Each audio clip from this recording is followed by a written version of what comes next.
So hi, I'm Joshua Perry, and this is my presentation on mealworms. So for week 1, I had just gotten my mealworms on the 6th. I had bought my mealworms from PetSmart, and for the first week, I left them in the original container and put them in the fridge. Although at this point, for the first few weeks, I hadn't known that delays their process on turning into the darkling beetles. It's September 8th on my second check-in for week 1. I put them in a better container and I was keeping them in the fridge still.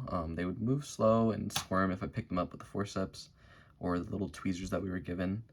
Other than that, they seemed healthy. I'd been giving them carrots to eat and wet them before I put them in so they'd have some moisture. For week 2, on September 12th, I switched them into that new container, and from now on I was using mango peels just since it was softer and was naturally wet to give them some of that moisture. And I just thought it'd be better for the mealworms. September 15th, I had run out of the oats, so I started using Cheerios and hoped that would work. Although they seemed happy throughout the experiment, so I'm glad that I thought of that. I'd still been adding Cheerios and mango peels, changing it out every so often just so that it wouldn't become a problem. There wasn't much change in the worms, although I was checking them every so often just to make sure that they were doing good. So week 3 came along, September 19th. The mealworms were doing okay for the most part, although I noticed a few had turned black and passed away.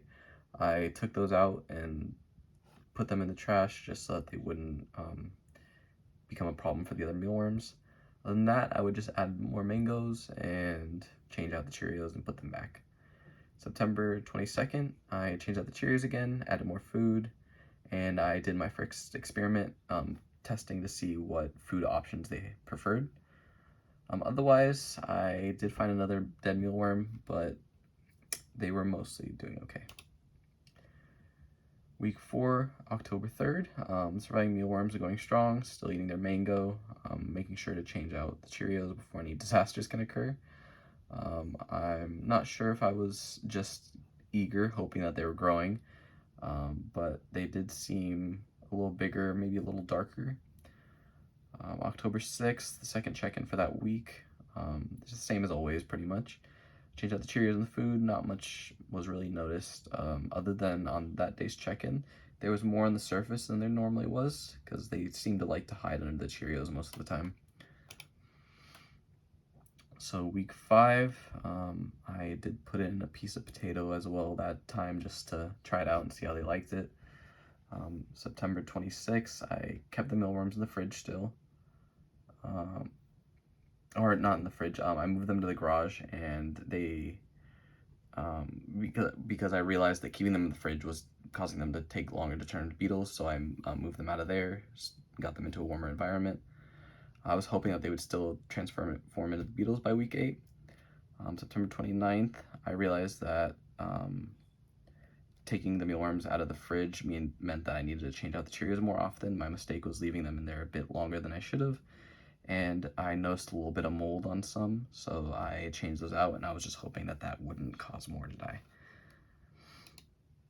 So week 6, September 26th, I realized that, yeah, the fridge was probably a mistake, as I was hoping that more would be turning into cocoons by now. Although I was still hoping for the best. Yeah, and I was planning on doing my experiment on light versus dark environments on the 29th, which I did. And then week 7, October 3rd, mealworms were mostly okay. I did definitely see a size difference in the remaining mealworms, and some were starting to turn to cocoons, luckily. I was nervous about that for sure. Other than that development, I just changed out the Cheerios and fed them. And on the 5th, there was more mealworms and cocoons. Cleaned out the container and fed them. Other than that, there wasn't much to really report, although there was still some straggling mealworms. Week 8, I started to see beetles. Some of the mealworms had died, some were still straggling just as mealworms, and a couple of the cocoons didn't seem to really ever get to where they needed to be. On the 13th, Yeah, same as the last check-in.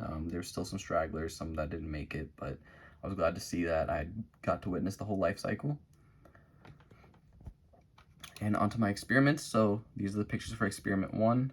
I had tested to see what food preferences they had. So I had chicken, mango, pineapple, a piece of lettuce, and a lemon. Just to test out things with different tastes, different textures, and meat versus a green and plants, just to see. So my question was, which food will the mealworms choose out of chicken, orange, lettuce, mango, or pineapple? I believe that they would go towards the pineapple since they were used to that. I was giving it to them a lot, and it was just softer and moist. Yeah, the materials were just the foods and the plate. The procedure was just to put a piece of the food on each side of the plate and then put the mealworms in the middle, let them sit there for an hour, hour and a half to see where all 15 would go and stay. I observed that some didn't really want to move around too much to any of the foods. Some went to different foods than others, but for the most part, they went to the mango. And in conclusion, I realized that the mango was the food that attracted them the most, and it is what they preferred. For experiment 2, I tested to see whether they wanted a dry or wet environment. I noticed that, or my hypothesis would be that they preferred wet, since they could take a drink, and that's somewhat like what their food was normally like, so I thought they would end up over there. The procedure is just to put 2 paper towels, one on each side of a plate, one wet, one dry, and after 20 minutes, just see where they went.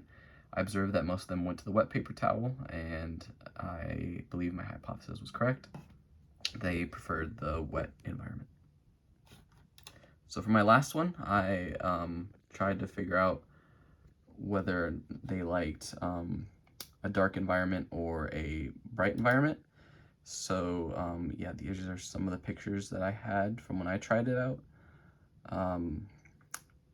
This time I gave them a bit more time. I covered half of it with a binder that I had, and after a certain amount of time, the 10 mealworms got to decide where they went. So I put 5 on the bright side, 5 on the dark side, just to see where they would move. I believe that my hypothesis was that they would prefer the dark environment, since most of the time they spend their time under the Cheerios or the oats at the beginning, and they would never really come to the surface other than that one weird day.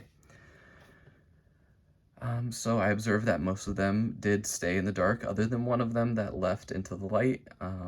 So my conclusion was that the mealworms preferred that dark environment.